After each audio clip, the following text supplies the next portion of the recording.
So we're standing to promote, protect and extend public housing and public schools in the City of Melbourne.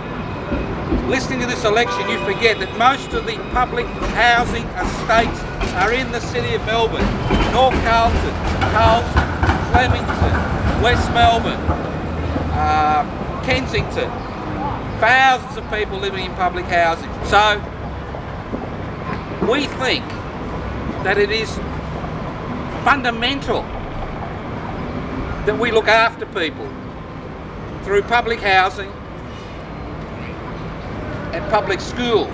And what we've seen over the last 30 years is a revolution which has devalued and privatised public housing and public schools and public health. The second thing is, we're not interested in running the City of Melbourne as it runs, as a corporate focused city.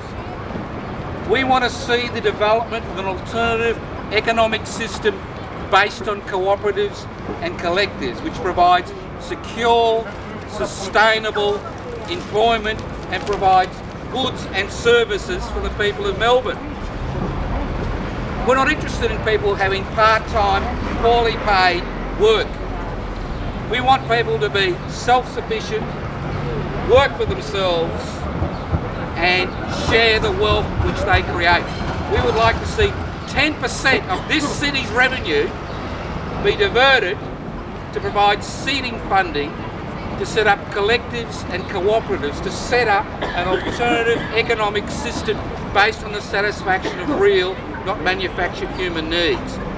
Because you don't need billions of dollars to survive, you don't need billions of dollars to live a good life, and you don't need billions of dollars to prosper. What you need is secure, safe, sustainable employment. You can do that through collectives. When you go to a bank and say you want to set up a carpenters collective or a food collective or a plumbers collective, it's all right, it's okay, you come through, you know, and you'll find that nothing happens. So 10% of this city's revenue, total wealth, redirected to setting up an alternative economic system. Thirdly, some of the richest people and corporations live in the City of Melbourne. Everybody else is talking about reducing rates. Well, we want to double rates for all properties worth more than $10 million. And we want to quarantine the money raised to tackle the perennial problem of homelessness in Melbourne, which is swept under the carpet on a year-by-year basis. And we want to use that money to assist the 40% of people who live in the City of Melbourne who rely on social security benefits to survive. So we want to double rates on properties worth more than 10 million.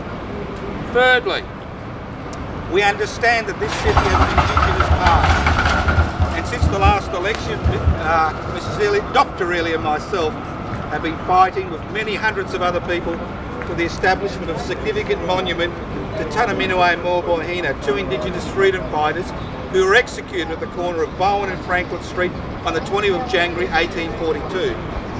Not just as some historical monument, but as a gathering place for Indigenous and non-Indigenous Australians to learn about the city's unwritten history, to become involved in the struggle to finish the unfinished business that exists between Indigenous and non-Indigenous Australians. We see this as a tangible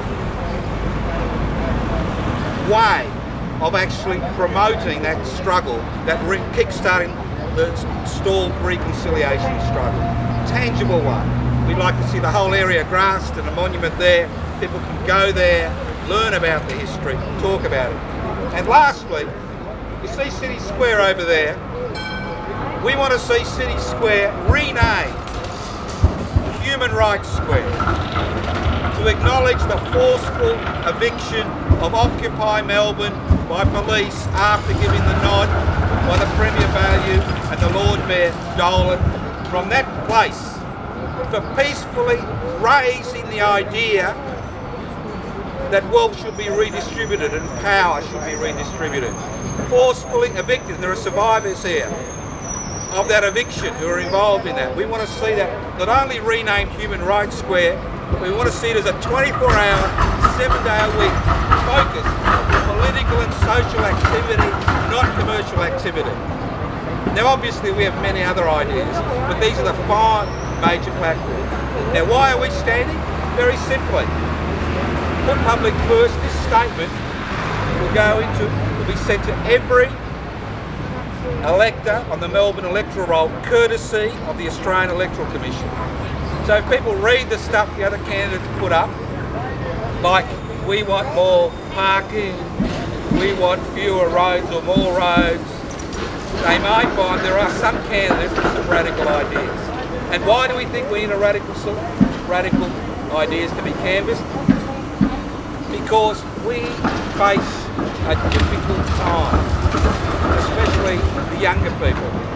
Because as we move from a period of relative abundance to scarcity, as population increases, as greenhouse emissions due to human activity increases, as finite resources are used to manufacture goods we don't need to increase company profits, and as the economy is dominated by an economic system based on the creation of ever-increasing profits, irrespective of human, social and environmental costs, we find that we need radical solutions to balance that order. So I'd like to thank you for coming. It's very interesting that apart from the local media and the community media, there is no media. We sent over 1,000 email media releases and even some written ones. And so it's interesting. You'll find that the best way to help this campaign, there's only one way. You are not going to get the government gelded ABC or the corporate owned media talking about a public campaign of putting public first. It is unattractive in a corporate dominated world. For us to get any traction, we need people here to go to our website, anarchistmedia.org, download the material, send it to your friends, set up blogging things, and get as many people as possible in the social sphere to take up the campaign. Because I can assure you, what you see written here is miles. This is a black caviar statement.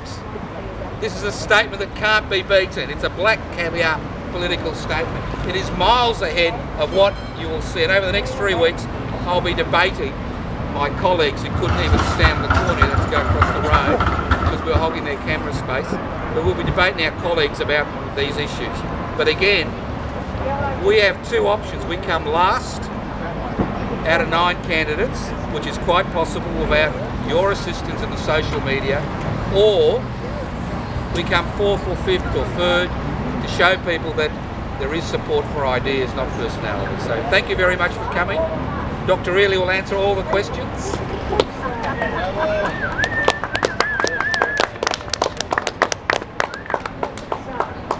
I have one major thing to say, and that is that there's a lot of homeless in this electorate. There were a lot of homeless in 2008.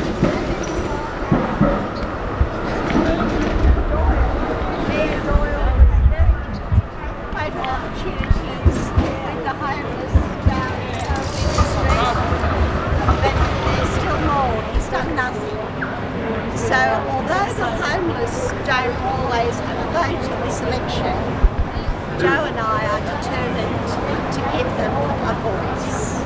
More and more pressure on the state government and the federal government to give us public schools which are open to all the children in the Melbourne area. They took them away from us. West Melbourne was taken by Kennett and given to the Salvation Army back in 1993.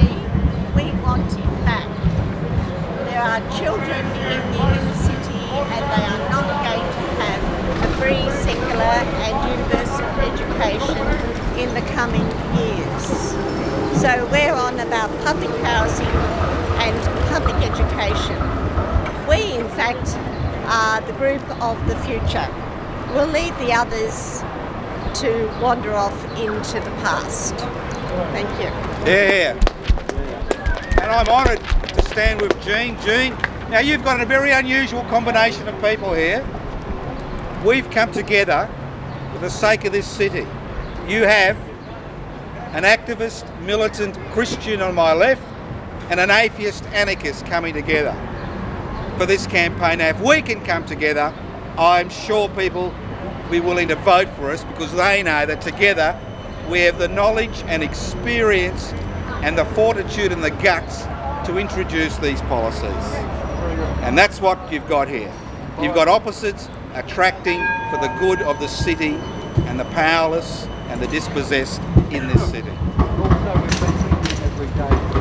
Now, look, I'm being serious. We will get no traction in the corporate-owned media. I don't call them the mainstream media. We're the mainstream media.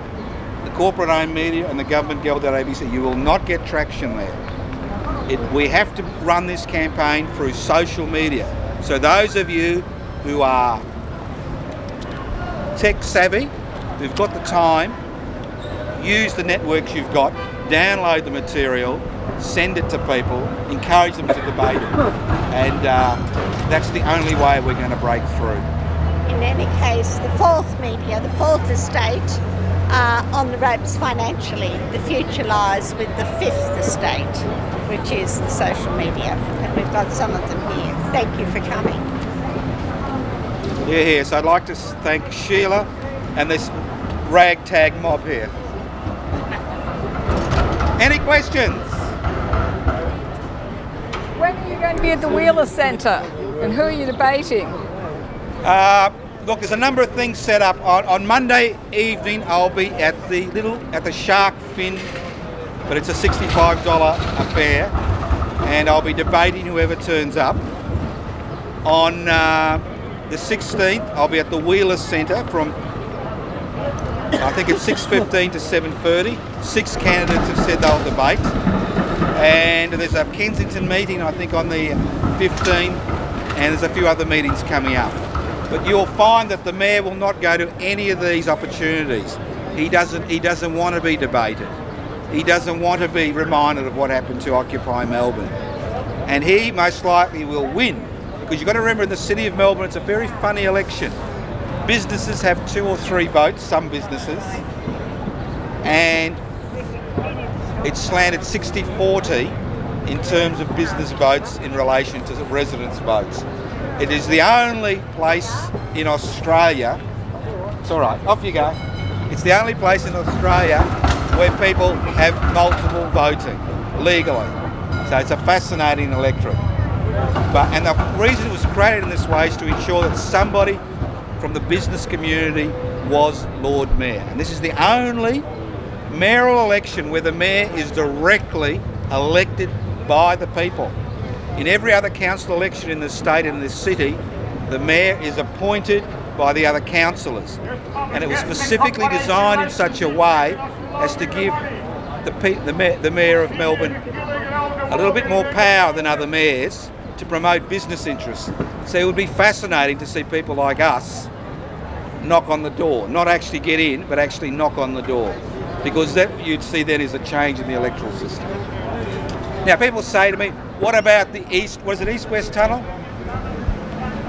Well, our policy is to hold a referendum of the people who are affected. If they want an east-west tunnel, well and good. If they don't want one, bad luck. Because they're the ones who are going to carry the cost, not the rest of Melbourne. It's that simple. And it would be so easy, wouldn't it, to have a referendum on the social media? That's it. Why don't we have referendums on these things? On the current situation with the council, back in the 1970s and 80s, students and others fought to get on top of what they called the civic group, and we had better representation during the 80s. But this is now gone, and the civic group, the top end of town group, are now in power again. And the battle's got to be fought all over again. So we might be no longer in our first use, but we are experienced in these battles. You have 100 years of political experience. Machiavelli would be proud of us. He's an amateur compared to what we've been through. We can smell it a mile off, a deal a mile off. If there are no other questions, we'll at the end of the media release or media conference. thank you for coming, and do what you can, and if you don't want to do anything, well and good too. And remember, it won't be Lord Mayor, it'll be Citizen Mayor and Citizen Deputy Mayor once we're elected.